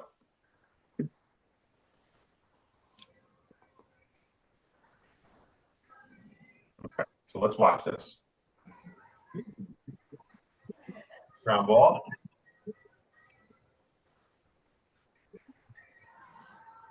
Oh, wow. Okay. College rule is very similar to high school. This diagram is what's in the NCAA rulebook. This is very useful for high school, right? So if they're going to slide, they got to slide directly to second base, right? If they're in that side or that side, they're liable to be put out in a forced play slide rule. Okay. Again, the exception is if they're sliding away from the fielder, that's okay.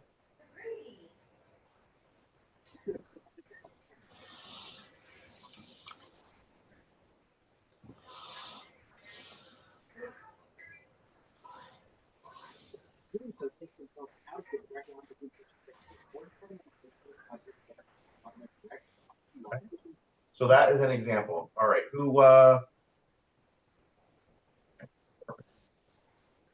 okay. Any questions on that so far?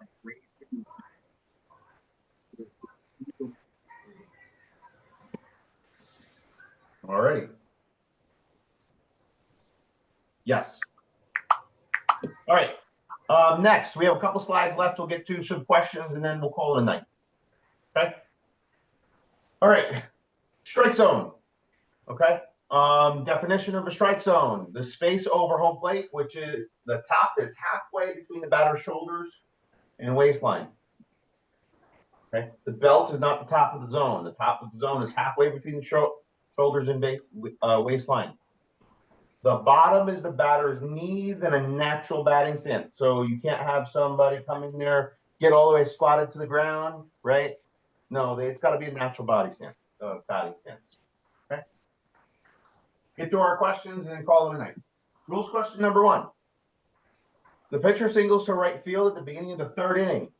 Courtesy runner number 1 is inserted for the pitcher.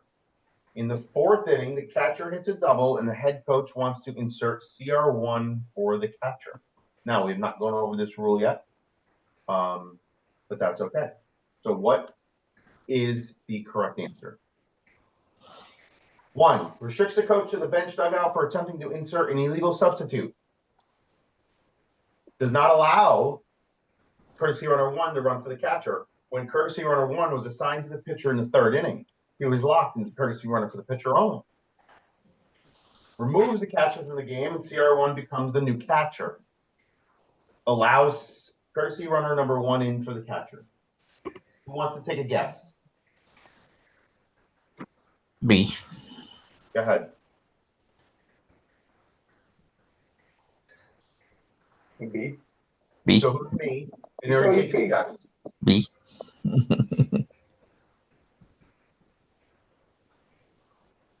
Somebody going to guess?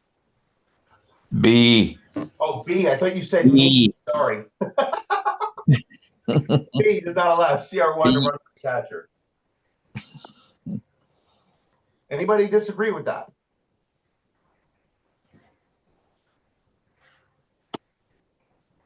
Now, this is important for the home plate umpire to keep track of on his lineup card. Okay? Courtesy runner, rule number 2. That is the rule reference. The same individual runner may not be used for both positions, pitcher and catcher during the game. The way that I handle this is I write CRC, courtesy runner for the catcher, and put the number next to him on my lineup. And then when they courtesy run for the pitcher, I write CRP and write their number. So I know that the courtesy runner is assigned either the pitcher or the catcher. Okay? So the answer is B. Does not allow courtesy runner one to run for the catcher when courtesy runner one was assigned to the pitcher in the third inning. Coaches will argue with you about this. Okay, but they are tied to that. Now, they can have another different courtesy runner also run for the pitcher later, but those two guys can't go run for the catcher. Okay? Rule number 2, or question number 2. When the batter enters the batter's box with an illegal bat, A, the ball remains live and in play. B, the ball becomes dead immediately. C, the batter calls time to swap out the illegal bat. D, it's a delayed dead ball.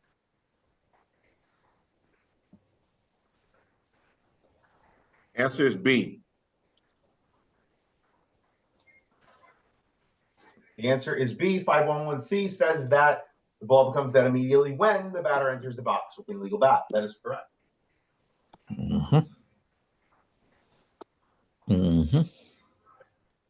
Question number 3.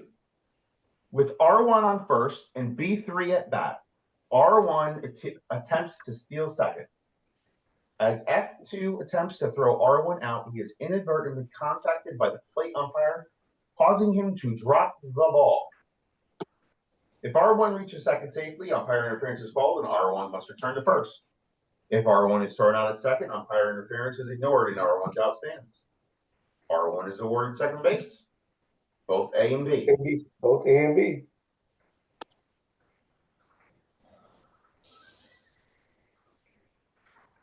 The answer is when a plate umpire hinders, impedes, or prevents catcher's throw attempting to prevent a stolen base or retire a runner from a pickoff play, it's an out. If an out was not made at the end of the catcher's initial throw, the ball should be dead and will return all runners return to the bases occupied at the time of the interference. So it is delayed with dead ball when umpire interferes with the catcher. So the answer is both A and B.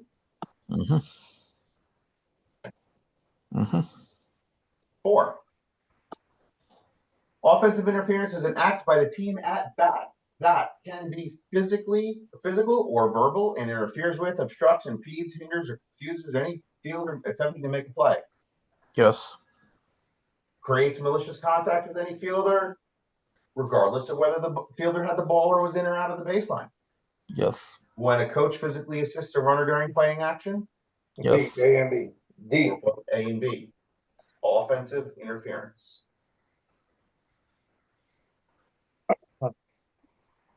D, A and B. A and B. Offensive interference is an act by the team at bat, right? Which interferes with, obstructs, impedes, right? When a runner creates malicious contact. So it is D, A, and B. And those are your rule references. I think we have 1 or 2 more questions here, and then we'll call it a night. An infield fly is a fair fly that is hit before there are 2 outs and at a time when at least first and second base are occupied, and can be a line drive, can be an attempted bunt, can be caught by an infielder with ordinary effort, must be over the area of the infield grass. C. Can be caught by an infielder with ordinary effort. That tells you this cannot be an attempted bunt. I have 3 questions about this damn thing on attempted bunts and infield flies on my test. Infield flies cannot be an attempted bunt. Right? So an infield fly, ordinary effort, right? Here's our rule reference. Yes, can be caught by an infielder with ordinary effort. 219. Okay. All right, that wraps up tonight. Our next session is next Wednesday at 7 p.m. Are there any questions from anybody here tonight before we break? No, great job, Steve. We really appreciate it. Thank you very much. I have a question. Is everybody taking this test? Are they getting the same questions in the same order? Do they mix up the order of the questions and the order of the answers, or is There everybody is a bank of 100 questions. right? You get 50 at random Oh, in a okay. random order. So we get different questions on the tests. Half of us will have half of the same. Oh, you will have other people with the same questions. However, they Right. will be numbered different. Well, when they pick the 50 questions, everybody gets the same 50 questions? No. There's No. 100, the Yeah. bank of 100. Everybody Right. gets 50 random. Right. Yeah. Okay. Yeah, that's what I was saying. Everybody can get different questions. Yep. Your question number 1 may be my question number 18. I understand that. But my question number 1 may not appear on your test. Right. That is also correct. That is also correct. Right.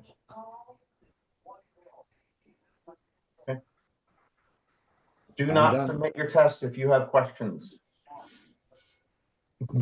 All right. Any other questions, gentlemen? Ladies, if we have ladies out there, anybody else? Good job, guys. Yep. Good Yeah, job. I think it's January 17, 2024. You're right. It is 2024. Good, thanks, guys. Appreciate y'all doing this. All right. Have a good night. Always happy to Much help. appreciated, Everybody have a guys. great night. Thank Thanks you, a lot. guys. Thank See you, next everyone. week. Bye-bye. It's la vista.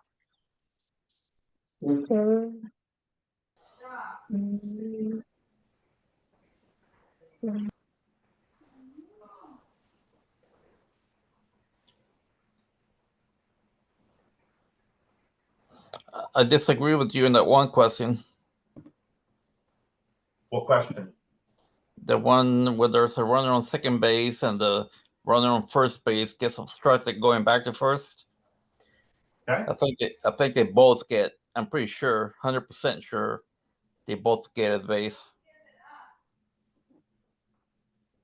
Hang on 1 second.